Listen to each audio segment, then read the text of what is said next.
오늘 또 지혜의 말씀을 통해서 우리가 승리하는 복된 날 되시고 또 지혜의 사람으로 늘 살아가시기를 축복합니다. 오늘 이 잠언 6장에는 일상생활 가운데서 빠질 수 있는 그 어리석은 일들을 경계시키는 그 내용들의 말씀을 기록해서 전해주고 있습니다. 1절부터 5절까지는 이웃을 위하여 채무 보증을 서지 말 것에 대해서, 또 6절에서 11절까지는 게으른 자에 대한 경고가 나타나고, 또 12절부터 19절까지는 악한 자의 특성과 그 결말이 어떻게 되는가, 그리고 마지막 20절 이하에는 음행에 대한 경고 등이 나타나고 있습니다. 다시 말하면 지혜로운 삶의 자세에 대해서 본 6장에서 말씀하고 있다는 것입니다. 우리가 하나님을 기쁘시게 하려고 하면은 하나님께서 싫어하시는 것을 적극적으로 피해야 하는 것입니다. 오늘 이 본장은 담보나 보증, 게으름, 교만한 눈, 간음에 대하여 교훈하나 이를 통해 지혜자는 하나님을 기쁘시게 하도록 도전하고 있다는 거죠. 이런 것을 피해감으로 말미암아 하나님을 기쁘시게 한다. 그럼 말씀을 통해서 하나님을 기쁘시게 하려고 하면 우리가 어떻게 해야 되는가? 구체적으로 오늘 많은 말씀이 담겨져 있지만은 우리가 간단하게 잠깐 소개하고 이 말씀을 우리의 마음판에 새길 수 있기를 바랍니다. 먼저 1절부터 5절 사이를 보면은 경솔하게 보증을 서지 말아야 된다. 이 보증 서는 것에 대한 이야기를 들려주고 있습니다.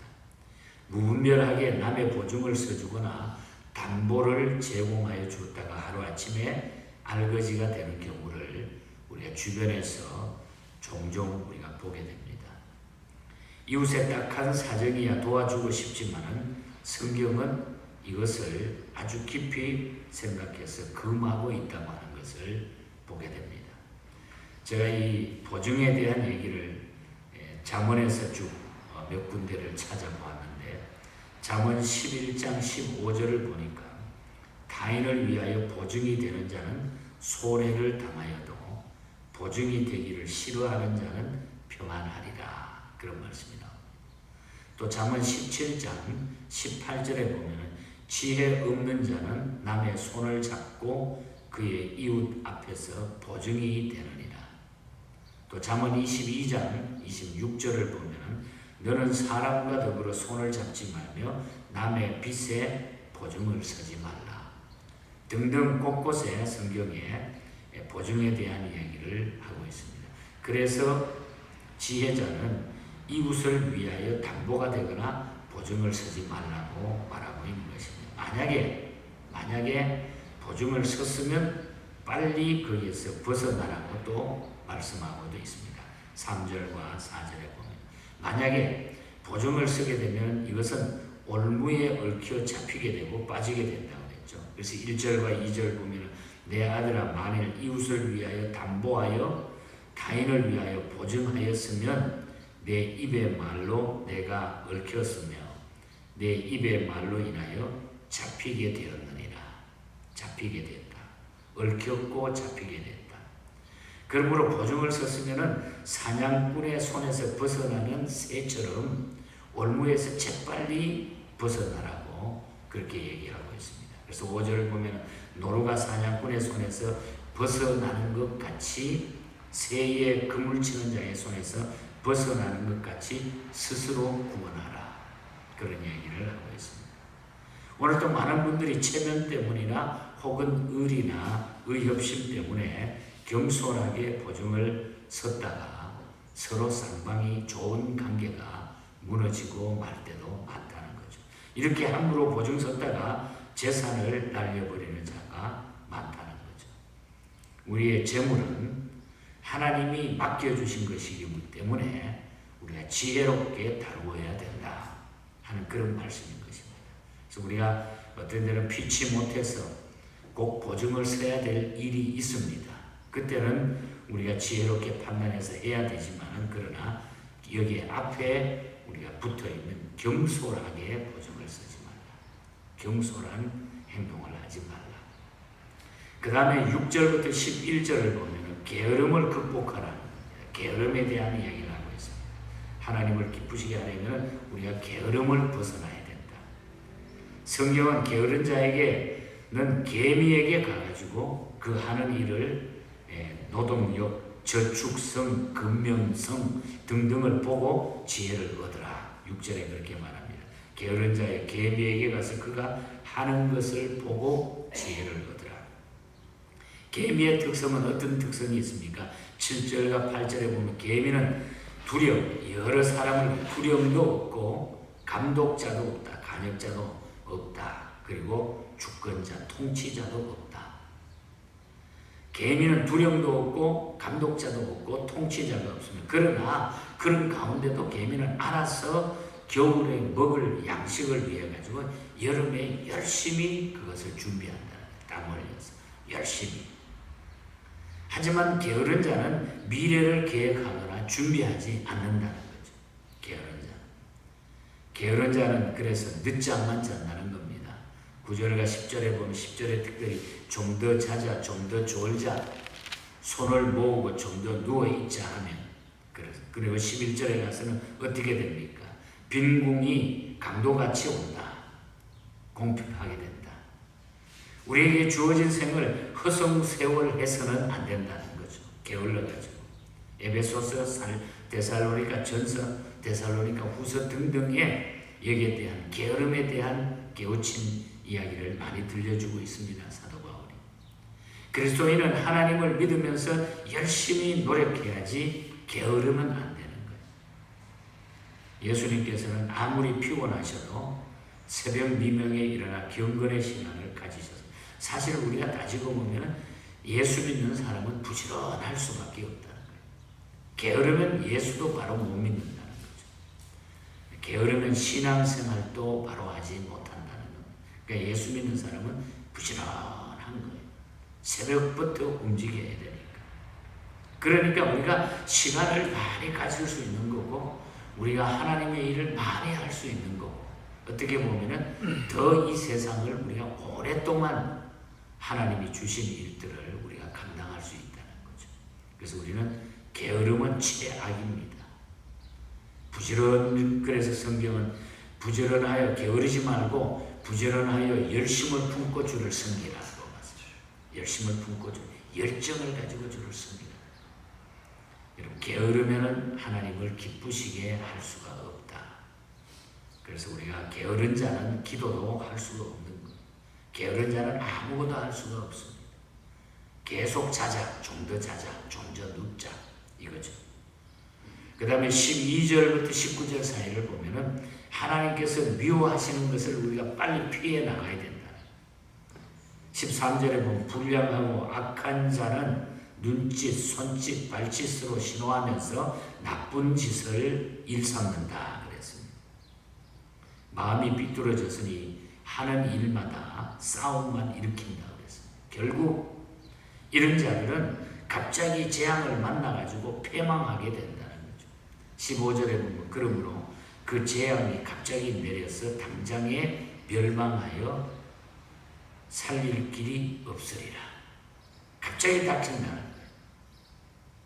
여호와께서 미워하시는 것, 그 마음에 싫어하는 것, 지겹게 여기는 것이 많이 있다고 그랬어요. 16절에서 쭉 19절 사이에 보면 거만하게 치는 눈, 하는 일마다 거짓말하는 입, 잘못도 없는 자를 때려서 잡는 포악한 손, 꾸미는 일마다 남을 억누르고 착취하려고 하는 마음의 생각, 남을 등치고 못살게 구는 일이라고 하면 더 빨리 내달리는 발, 자기가 좀 편해보겠다고 아무 잘못도 없는 이웃을 억울하게 만드는 거짓 증인, 형제 사이를 헐뜯고 미워하도록 이간질하는 사람 등이라고 이야기하고 있죠. 16절에 여호와께서 미워하시는 것 곧 그의 마음에 싫어하는 것이 7가지니 17절 곧 교만한 눈과 거짓된 혀와 무죄한 자의 피를 흘리는 손과 악한 계교를 깨하는 마음과 빨리 악으로 달려가는 발과 거짓을 말하는 망령된 증인과 및 형제 사이를 이간하는 자이니라. 하나님이 싫어하는 일들, 이것을 우리가 벗어나야 된다. 벗어나야 된다. 그래서 우리가 이것을 벗어날 때에 우리는 지혜로운 자로 하나님 앞에 영광 돌리며 산다. 하나님이 미워하시는 것을 우리가 피해가자. 그게 예수 믿는 자들의 삶이라는 거죠. 하나님이 미워하는 건 또 이렇게 있는데 불구하고 우리는 계속 그 하나님이 미워하는 일을 내가 계속 하고 산다고 하면 그건 아주 잘못된 것입니다. 끝으로 20절부터 마지막 35절까지는 말씀을 마음에 새겨야 된다. 여기에 잠언에 보면 계속적으로 하나님의 말씀을 내 마음에 가지라는, 새기라는, 이걸 많이 강조하고 있습니다. 계속해서 성경은 아버지의 명령을 지키며 어머니의 법을 떠나지 말라고 되풀이해서 강조하고 있습니다. 그러면서 말씀을 항상 마음에 새기며 목에 매라고 그랬죠. 20절과 21절 내 아들아 내 아비의 명령을 지키며 내 어머니의 법을 떠나지 말고 그것을 항상 내 마음에 새기며 내 목에 매라. 이렇게 해야 바른 길로 인도받고 보호받게 된다고 했습니다. 22절에. 그리고 23절에 그 명령이 성도의 삶에 등불과 빛이며 생명의 길이 되기 때문이라 그랬습니다. 또 24절에 악에서 지켜주시고 악에 빠지지 않게 하기 때문이다. 그렇게 하면. 그리고 25절에 우리의 마음은 말씀을 바로 새기지 않으면 범죄할 수밖에 없다는 거예요. 우리 마음에 하나님의 말씀을 새기지 않으면 우리가 범죄할 수밖에 없기 때문에. 그리고 사탄은 성도들의 마음을 정욕대로 살도록 자꾸 유혹해서 넘어뜨린다는 거죠. 그래서 26절 보면 음란한 여인은 귀한 생명을 사냥함이니라. 음란들, 세상의 유혹들은 우리를 마치 사냥하는 것처럼 우리를 찾아와 유혹시킨다는 거죠. 지속적으로 범죄케 해서 죄의 대가를 받게 만든다는 겁니다. 27절에서 29절 사이. 그래서 우리의 마음에 하나님의 말씀을 새겨야 된다. 이렇게 사탄은 성도들을 유혹해가지고 가정을 파괴하게 만들고 용서도 자비도 받을 수 없게 만들어버린다는 거죠. 32절에서 35절 사이에 결국은 생명을 잃게 하고 영혼도 망하게 한다. 그래서 32절에 보면 이것을 행하는 자는 자기의 영혼을 망하게 하며 우리의 육신뿐만 아니라 생명을 잃는 것뿐만 아니라 영혼의 생명도 우리가 다 망하게 된다. 그리스도인은 말씀을 그래서 항상 마음에 새겨야 된다. 말씀을 새기고 있으면 아무 걱정이 없어. 내 마음에 예수님이 계시면 언제나 말 잘 듣는 아이가 되고 어릴 때 배운 자. 내 마음에 예수님이 계시면 어떤 일도 행하지 않아요. 좋은 일만 하고 살 수 있다는 거죠. 하나님의 말씀만이 유혹을 이기게 하는 생명을 보장해 준다. 그래서 우리는 마음에 하나님의 말씀을 새기자. 말씀을 정리해 봅니다. 하나님을 기쁘시게 하려면 지혜로운 삶의 자세, 겸손하게 보증을 서지 않는 것. 이 말은 잘 살피며 살아가는 거예요. 그래도 우리가 도와줄 일들이 많다는 것. 그리고 게으름을 극복해야 돼. 하나님을 기쁘시게 하고 게으름을 극복해. 그리고 하나님께서 미워하시는 것을 피해야 됩니다. 그리고 말씀을 마음 중심에 새겨야 된다. 새겨야 된다. 오늘 우리 아침에 찬양했습니다마는 216장 부드럽고 겸손하여 화평하게 하시고 망령되고 악한 일을 물리치게 하소서. 우리가 내 마음에 예수님 모시고 하나님의 말씀을 새기게 되면 망령되고 악한 일을 다 물리칠 수 있고 우리는 지혜롭게 살아가게 될 줄 믿습니다. 하복 아래 찬송시도 우리가 기억했습니다마는 주님 얼굴 뵙기까지 하나님의 도움 받아서 이 천한 몸 주의 뜻대로 쓰시옵소서. 우리가 주의 말씀을 마음에 품고 주님의 얼굴 뵙기까지 하나님의 도움을 받아 주님의 뜻대로 우리가 사용되기 위해서는 우리가 하나님을 기쁘시게 하기 위해서 이 모든 것들을 하나님이 미워하는 것들을 극복하고 부지런하여 열심을 품고 주님을 섬기는 이 지혜의 사람으로 바로 쓰시고 오늘 하루도 남은 우리의 생도 이 지혜로운 삶을 살아가는 승리자들이 되시기를 주님 이름으로 간절히 축복합니다. 하나님 아버지 감사합니다. 우리가 우리의 마음에 하나님의 말씀을 새기고 예수님을 모시고 살아가면은 아무 걱정, 근심 없는 줄 믿습니다. 우리 마음에 이 중심이 되는 이 사상을 가지고 이 모습으로 이 험준한 이 시대를 저희들이 이기게 하여 주시옵소서. 그래서 주님의 뜻을 이루는 도구로 사용되다가 주님 부르실 때에 떳떳하게 승리자로 멸류관 받게 하여 주시옵소서. 오늘 하루도 이 감격적인 삶을 살게 해주시고 우리 모든 성도들에게 놀라운 하나님의 은혜로 함께하여 주시옵소서. 거룩하신 예수님 이름으로 기도하옵나이다. 아멘. 하늘에 계신 우리 아버지여